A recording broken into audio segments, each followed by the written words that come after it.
Officers attempted to detain the driver of the vehicle, and at that point, one of the officers perceived the threat as the driver of the vehicle began to drive towards the officer.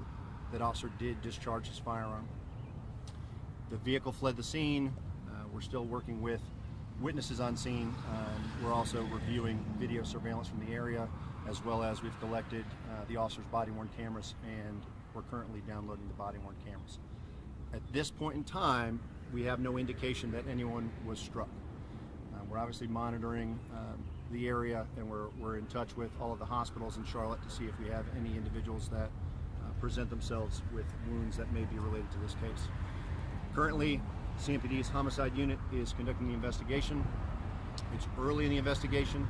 As information is corroborated and the investigation develops, we'll be able to share more information with you.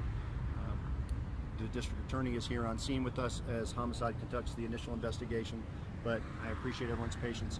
As we always stress, if any of your viewers, listeners, readers have any information, get any information from a third party, a friend, family member who may have been at the scene, stays at the motel, works in the area, please, you have the opportunity to speak directly to one of our homicide detectives. You can call that in to 704-432-TIPS.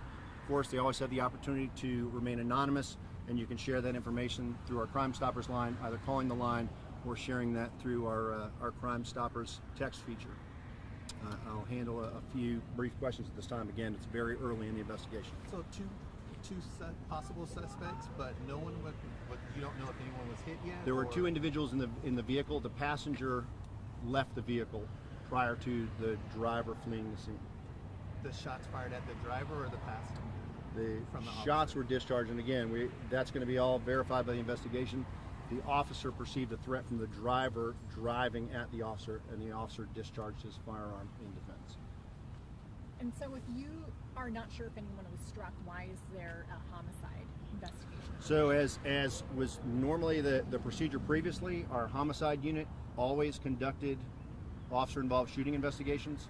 Our agreement with the State Bureau of Investigation involves situations where we have an individual that's struck by gunfire. At this point in time, we do not believe anyone was. We've not located any victim. Subsequently, our homicide unit is conducting the officer-involved shooting investigation. Was anybody taken into custody, either the passenger or the driver? No, not at this time. As I said, the passenger fled the scene, and we're still looking for the driver. Any indication how far the driver got, or if they hopped on the interstate?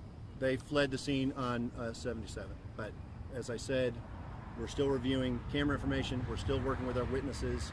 As we have additional information, we can verify information as the investigation is able to corroborate that. We'll be able to push that out. I thank everybody for your cooperation and your patience. Give me a vehicle description at all? We'll be releasing some of that information later on. And just unauthorized use of vehicle. Is that simply driving a vehicle that you don't have permission to drive? It's a variety of circumstances that can qualify as that offense, but that was the initial investigation that they were conducting that brought them to this location. All right, thank you guys so much. We're going to get the major back.